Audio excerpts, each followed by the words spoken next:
Introverti versus extraverti. Quelle est la différence? Quels sont les avantages? Est-ce que, quitte à choisir, il faut absolument être extraverti ou est-ce que les introvertis auraient un pouvoir caché? C'est ce qu'on va voir tout de suite.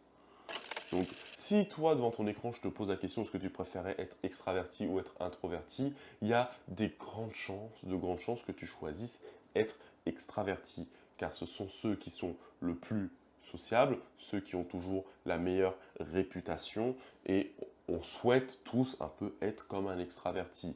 L'extraverti, c'est les acteurs, c'est les stars de cinéma, pourtant, être extraverti ne résout pas tous les maux au niveau social et être introverti, ce n'est pas être, un timide maladif condamné à rester dans sa grotte seul, bien au contraire. Ce que la plupart des gens ignorent sur les extravertis, c'est que certes, les extravertis ont une facilité à créer, à contacter avec les gens, à créer du contact, ce qui fait qu'ils ont une zone très large d'influence, entre guillemets, mais leur point faible, c'est qu'ils auront du mal à créer de vraies relations significatives. La quantité de leurs relations leur pousse à faire des relations très superficielles et ils ont du mal à vraiment creuser, à créer une intimité. Généralement, les extravertis, les meilleurs amis des extravertis, c'est des gens avec qui ils traînent depuis plusieurs années, généralement des amis d'enfance qu'ils connaissent depuis l'école primaire, ce genre de choses. L'introverti, c'est exactement l'inverse. L'introverti, lui, va avoir du mal à connecter de premier abord avec des inconnus. La barrière à l'entrée est plus grande pour lui. Par contre, une fois que cela est fait et qu'il y a un semblant d'intimité ou d'habitude qui s'installe, le fameux quand il se sent à l'aise, là, il commence à s'ouvrir et pour la personne qu'il côtoie, il lui donne accès à son monde intérieur qui est généralement beaucoup plus riche que celui d'un extraverti. Il n'y a pas de bon ou de mauvaise façon de se comporter dans ce cas-là. Chaque mode extraverti ou introverti a ses avantages et ses inconvénients. Et ces inconvénients peuvent être surmontés, simplement ils demandent plus de travail. Pour ceux qui ne connaîtraient pas la définition exacte d'introverti et d'extraverti, un extraverti, c'est quelqu'un qui va gagner de l'énergie en parlant à des gens et un introverti, c'est quelqu'un qui va perdre de l'énergie en parlant à des gens. Sauf que, pas forcément. Il y a une théorie, que je ne valide pas mais que je trouve intéressante, qui dirait que en fait, tout le monde est extraverti de base, mais que les introvertis ont développé de l'anxiété sociale. Et que c'est cette anxiété sociale qui les épuise et qui rend difficile leurs interactions avec des inconnus.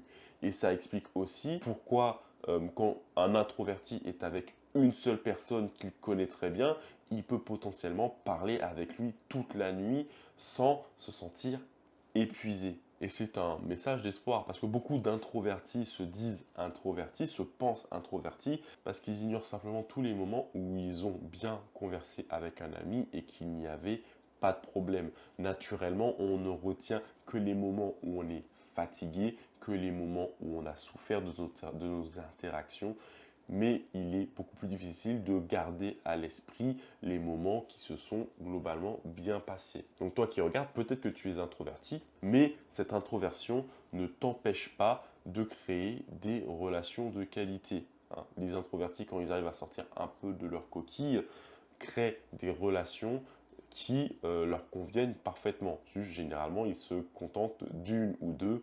Et bon, en vrai, tu pourrais pousser à 3, 4, 5, peut-être même une petite dizaine. Maintenant, parlons des timides.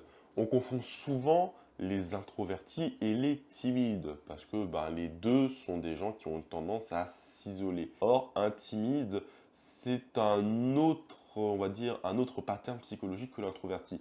L'introverti va limiter ses interactions parce que fondamentalement, ça le fatigue. Ça ne veut même pas dire qu'il n'aime pas les gens, ça veut juste dire que lui, il aime bien se ressourcer à un moment seul chez lui.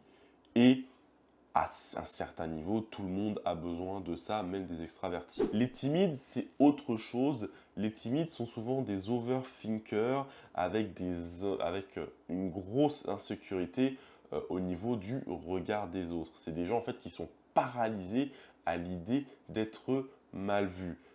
Ce serait un peu, oui, justement, les people pleasers dont j'ai parlé dans ma vidéo, message aux gens trop gentils. Et en fait, ça, mélangé à de l'anxiété sociale, fait que un timide ne va pas oser parler sur les sujets qu'il ne maîtrise pas. Il ne va pas oser se mélanger au groupe de peur de paraître stupide ou gênant ou de manière générale d'être mal vu par ses pairs. Parallèlement à ça, dès qu'il va tomber sur un sujet de la conversation qu'il maîtrise, il va être impossible à arrêter parce que c'est quelqu'un qui a fondamentalement envie de créer du lien et de parler. Donc en soi, on va dire les timides peuvent être introvertis, mais les introvertis ne sont pas timides. Ces distinctions sont importantes à faire pour que vous sachiez déjà qui vous êtes, pour que vous sachiez à peu près dans quelle case vous vous rapprochez le plus, et surtout pour vous permettre de comprendre mieux vos amis